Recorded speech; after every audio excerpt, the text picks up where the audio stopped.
Welcome to the Oyster Stew podcast. I'm Bob Mooney, General Counsel for Oyster Consulting. FINRA's Consolidated Audit Trail, or CAT, continues to evolve from account-centric trade reporting requirements to now including customer-centric CAIS reporting.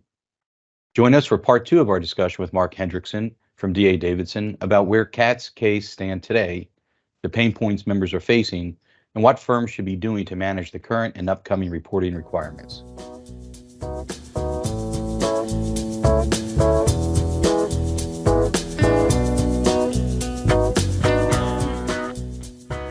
Let's open it up a little bit and look at it across the industry. Mark, from your role on the SIPMA Advisory Committee and Buddy and Ralph from running our solutions platform, and certainly from the number of inquiries we're seeing on engagements, what's your sense of where the industry is? Is it across the spectrum, people way behind to people being proactive, or do you think the industry's trying to keep up and get this right? I think they are. I mean, I think that it runs the gambit as always, right? But I think for the most part, I don't want to call CAT trade reporting mature as of yet. I don't think it'll be mature until long after I retire. But I think it's to the point now where people understand, barring the open questions we have. Obviously, we have a lot of ambiguity around quote reporting, right? Whether it's verbal or whether it's electronic. We still have some lingering questions around representative orders, but I do think it's mature in the sense that firms know what events they need to be reporting based upon the use case.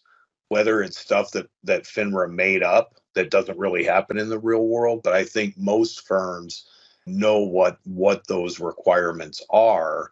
Now, I say most firms, right? I think we are going to see more and more fines coming out from firms, not by any nefarious activity, right? They just didn't know. They were drinking from a fire hose. Their CAT reporting agent was missing something, and they just didn't have visibility into it. I think what firms need to focus on, again, is that they need to be looking at this, right? Because FINRA is not going to come in and accept a breakdown over a multi-year period. I mean, we're in 2023 now. Me trying to wave the white flag and say, hey, it's not my fault when we started CAT trade reporting 2A and 2B in 2020. If I were on the other side of the fence, I'd say that's bullshit. You know what the requirements are. And if you had a problem with them, you had a venue such as my role on the advisory committee, right, to be able to tell us that this isn't workable, right? And so I don't think we have many excuses left on the CAT trade reporting side. On the CAIS side, as we all know, that's been quite painful, right? We have had to educate them on what a trust account is. Believe it or not, I've had to spend innumerable hours with the examiners explaining to them how we set up trust accounts and what our obligations are under KYC and 17AC3. It's been exhausting, but firms need to really pay attention to that because they are going to be coming in and they are going to be questioning us on what we're reporting on the CAIS side. So people need to really shift, if they haven't already, to look at their CAIS reporting. So, yeah, and those are actually different resources. Steve Kuss recently joined our team, and he made a very good point that account onboarding teams are different than transaction reporting teams, and they might not understand all the requirements or how they have to deal with this. So that's a whole new set of challenges with new resources. But I do see the point about trade reporting being mature. Buddy, Ralph, any perspective on how you think this is going to go? Who's prepared, who isn't? I think the industry has got a barbell kind of thing going on here, with on one side the firms that got prepared and got ready and have been looking at this. And when I look at CAT, our first engagement on CAT was in 2015. I mean, that tells you how long this has been contemplated and talked about and moved now to an implementation phase. And firms like Davidson, with folks like Mark, got ready, took it seriously, looked at it and said, this is a big deal for us. And they're a larger firm. They've got more moving parts than maybe some other firms. But there are still firms that don't seem quite ready for the part that took place a couple of years ago. And so I think you're going to see some catching up in the smaller firms. I think the introducing firms are going to learn what they can rely on their clearing firms for and what they can't. And I think they're going to figure that out while Mark is well down the path of CAIS. And so I think we see that across the industry where there's some very prepared folks, some on it types of firms, and then there's firms that just are really figuring it out. And Ralph's more in the weeds, obviously, than I am on this. But Ralph, what are your thoughts? Yeah, I think you've hit on a couple of things that I would have already highlighted, and that is, the industry is still struggling to figure out the CAT transactional side of this, and we've got a huge mountain in front of us with CAIS. CAIS presents its own separate and distinct issues across the board. I think how a firm surveils that is going to be a challenge, just because of what Jeff has mentioned with the multiple departments that are involved and the understanding that may or may not be in those departments as to what the real issues are. But if you're asking me, what I'm concerned about the most, I think one of the things that FINRA has turned off right now is material inconsistencies. And when they turn that validation back on in April, I think it's April 8th of 2024, industry members are going to be faced with the unknown. They don't know how many material inconsistencies they have against other broker dealers that may have a mutual client across the industry. And that seems like a really short window to me to clean all of those potential rejects up. I think what a firm should certainly be focused on right now is cleaning up their own internal material inconsistencies across their own clients. And, I'm not sure where a lot of folks are on that or in that process of doing that, but that will help reduce material inconsistencies that they have across the industry itself. Mark, is that something that you're concerned about as well as an industry? I know that, we're providing you some of those tools to clean up some of the internal inconsistencies that you may have in your own data. But what do you think this is going to look like from April 8th until March 24th? Excuse me, May 24th. The years kind of blend together now, Ralph. I think that's huge, right? And I think that's where firms are really struggling, right? We saw a lot of internal material inconsistencies, right? Both in our own and, looking at our core books and records for account information. I did get a phone call from FINRA Trade Reg asking me about birth dates, birth years. Remember, we fought against reporting the full birth date, right? So now we only have to report year of birth to the case, which was a big win for us, right? The problem with that is I had year of births of both 1900 and 1800. So I explained to FINRA Trade Reg that DA Davidson has a phenomenal client wellness plan. So, we do have clients that have, but again, this hits at the core of what CAIS is, right? And I think the main thing is how they opened up the definition of customer, right? We have KYC obligations to our clients, our account holders, our beneficial owners. Customers now include my brother that has a power of attorney on my account that is not known to Davidson other than a single power of attorney form. And I need his year of birth and I need his social security number and his address as well. We found a lot of inconsistencies, Ralph, and that's what we've engaged you all in to say, with beta reporting out the door for us, where are you seeing differences in what should be the same natural person? The TID value is unique. That's what FINRA is hinging everything on, to identify a unique legal entity or natural person across every single reporting firm, right?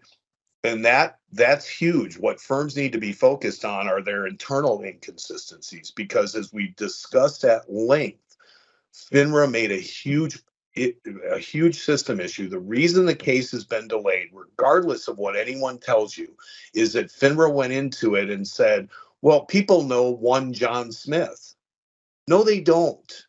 If John Smith has 10 accounts at DA Davidson, he's got 10 different instances of John Smith with 10 instances of his social security number and 10 instances of addresses that may or may not be the same, right?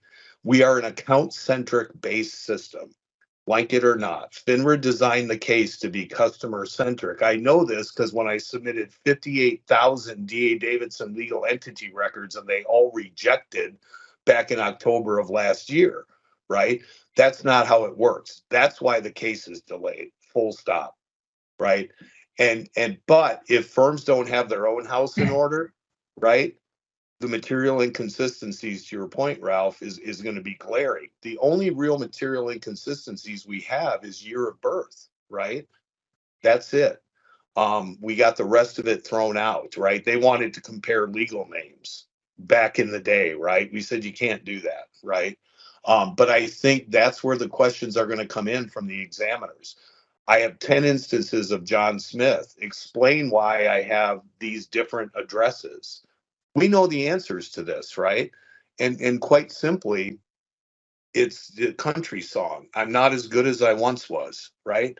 If I set up one John Smith account 10 years ago and he said that he was employed by another FINRA broker-dealer member firm and I coded his account correctly and then Merrill Lynch fired him, right? He still, unless he tells me he no longer works for a FINRA broker-dealer, I still have him as being employed by another FINRA broker-dealer. I mean, that is simple as that. And that's related to customer types. Those are not material inconsistencies. If I report someone as an accredited investor that they told me they were accredited 5 years ago and Stifel sets up John Smith on their books and records, they ask the question, and whether or not he's no longer accredited or he lied to them and said, I'm not, we're going to have them coming in and questioning us why Stifel has, which they would never tell us, John Smith that's not accredited. They're going to ask to look at my account paperwork and say, okay, I asked the question, I coded him as accredited 5 years ago. And they're like, okay, well, he's not accredited anymore. It's like, okay. And you apparently think the response rate to my 36-month letter where I'm asking the question is what? More than 9%? Come on. I'm not as good as I once was, but we're going to have to answer all those questions and firms need to be prepared for that. I'm definitely looking forward to the reckoning of how FINRA has based everything on an account up until now. And now they've suddenly become client-centric in the platform. And I do think this could be, a lot of fishing excursions by regulators could start occurring. Yeah, I think that's my concern too, buddy. And I think, that's not only at the data level. Obviously, if we have 10 instances of John Smith and 5 of them are coded as accredited or an employee of another broker dealer, we can, we rely on you all to show us what those inconsistencies are, right? And that's where firms really need to look at that. If they're account centric and not customer centric, they need to be aware that FINRA is going to come in and say, why do you have John Smith with the same social security number being reported 5 times with accredited and 5 times without? And firms need to be prepared to answer that question. Is your own house in order, right? We could continue this discussion for hours, days. There's so much here. Clearly, firms need to be proactive. This is requiring diligence, new processes, new resources, additional resources. There's so much to focus on. But the intent of CAT and CAIS is to improve surveillance capabilities. So maybe as a way to wrap up today, knowing that we're going to have to come back with multiple more sessions, just let's look through the crystal ball. What should we expect from FINRA and the SEC in the second half of next year, assuming this all goes live? Are we going to be overwhelmed with inquiries? Is it they use the world's largest database to start firing out questions? I mean, what's life going to be like? I don't know. I'm hoping they don't get budget for more staffing, right? I really, it's going to be more. I mean, no doubt this is going to be more, whether it's trade reporting or whether it's case reporting, right? I mean, and I understand why this came about, right? I mean, Oates was not complete. I understand that. But I think that the byproduct of this is that firms need to be prepared for those inquiries. And I think most ironically, right? And I'm sure other firms would confirm this. And let's forget about blue sheet retirement. DA Davidson was just subject to 2 state examinations, right? And another SEC examination where they asked me for a trade blotter. And the dates were after June of 2020. So invariably, I'm looking at this and I'm saying, why are you asking me for a trade blotter if you have access to the CAT data, right? And that's where I think the industry really needs to have a strong voice in their advocacy to say, look, you're double dipping, right? You're inquiring on how we're doing our CAT reporting, and then separately you have sales practice exams that are asking us for trade blotters. And with the advent of the CAIS, and let's not forget the CAIS is live. I mean, this whole delay is a joke. The obligation 3 that occurred in December is that every firm has to report to the CAIS any CAT reportable accounts. That's any account that had CAT reportable activity on or after June 12th. That hasn't changed. That's why FINRA is reaching out to firms who have not reported all the FDIDs they're seeing on the CAT trade reporting side.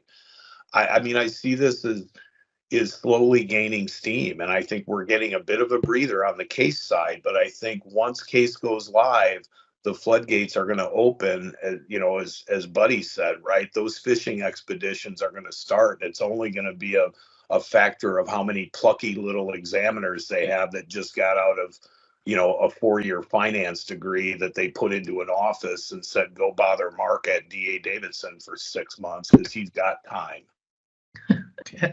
Real quick, have you had to increase your resources around this as it's evolved? Or are you planning to? We've done 2 things. We've taken a hit because you guys said it before, right? I mean, this is not some young person in new accounts. This is someone who understands what books and records rules are, right? Because we had to fight those battles. So these were senior resources that had to be, I mean, I've spent 80% of my time over the last 5 years on the CAT, right? As one of the most senior people at Davidson from a trade reporting and frankly operations side. And we have had to staff for that. We've hired 3, it's going to be going on 4 people. That's 4 new hires, brand new, and the salaries to go along with them. Not to mention the hits that we took on our own, discretionary projects, right? What didn't I work on, right? Over the last 5 years that would have benefited Davidson, right? Either in capturing new assets under management or cost savings through automation. All of that got thrown by the wayside. This is not, people talk about CAT fees. Really? Talk about CAT fees. How many tens of millions of dollars have I spent in giving free consulting services to the examiners in the development of CAT? The CAT fees are minuscule. And I know some people disagree with that, like Merrill Lynch, who I know is going to shoulder a heavier burden. But the CAT fees, we are never going to recoup from how much we've spent in time and treasures just helping them get this off the ground. So. And I think you have that, and they really haven't transitioned the industry to a new way. It's just been and not instead of. And I know Oates is gone, but to Mark's point, they have this database at their fingertips. One, I'm afraid they're going to start using it and not really know exactly what they're doing and draw some poor conclusions. I think that's likely. The next time the market falls 9% in a couple of minutes, will they know what caused it? I mean, I think that will be an interesting question as well. I mean, that was really the whole genesis of the CAT, or maybe not the genesis of the CAT, but the rationale for approving the CAT was the flash crash. And I think this has become an and thing, not an or instead of. And I think we need to kind of get the industry to continue to push for this to become a transition, not just another thing. Right, because it's and more costs, right? It's having to support these separate inquiries that we're still getting for trade blotter information. And I understand that not all products are covered, right? We do understand that. I'm not advocating that we add mutual funds and fixed income. You can please edit that out, because if anyone heard me say that we'd have benefits adding fixed income and mutual funds to the CAT, I would be drawn and quartered, I'm sure, by my peers at the other firms. But again, it is still an and there needs to be that transition. I think that's where Davidson has continued to be a strong advocate, pushing back on the SEC and even at the congressional level, because all they're doing is adding costs to the end investor. And that's really a good way to look at this. But the fact is that ultimately the people that have to pay for this are the end investors, right? And then people tell me, well, there's institutions too. Well, who do you think the institution's clients are, right? It's someone's 401k that worked their ass off to get it, and they're going to have to pay more because of the CAT. And frankly, I don't think the cost benefit is any way, shape, or form, flash crash or otherwise, justified for how much we're paying for this. And that's just unfortunate. I don't know if anybody has any additional parting comments. Mark, I just want to thank you for your time today. It has been a pleasure to spend this hour with you. And it's been a pleasure to work with you over the past 3.5 years. Look forward to doing a lot more with you in the future. No, and Ralph, I couldn't agree more. I mean, I think, the decision to partner up with you guys back, even before CAT trade reporting, has paid dividends that I didn't even anticipate. And that includes all the work you've done for us on the case reporting side. As you know, that wasn't really on my radar until someone asked me, and I'm like, well, I don't know, maybe I should ask Ralph. And now we're looking at a whole case, portion of the Oyster application that is, as you know, from Sima, who's heading this up from operations, can't live without. And I think it's ironic, too, that, some of our CAT reporting agents, including members of FINRA CAT, have seen the Oyster case application and said, hey, what are you guys using? So I think that's a testament, right? And it's a testament to, my intelligence on picking the right vendor. At least that's what I tell my boss. So. And air intelligence on listening to you when you tell us what you want. Exactly, buddy. But thank you, Ralph. It's been painful, but it's been nice being able to share some of that pain too. So, Mark, buddy, Ralph, thank you very much. This was a great discussion. We plan to be back with more. Clearly, there's a lot to talk about here, and as we learn and the industry evolves, we'll try to keep everybody posted. So, thank you, everyone. Thanks, everyone, for listening. If you'd like to learn more about our experts and how Oyster can help your firm, visit our website at oysterllc.com. And if you like what you heard today, follow us on whatever platform you listen to and give us a review. Reviews make it easier for people to find us. Have a great day.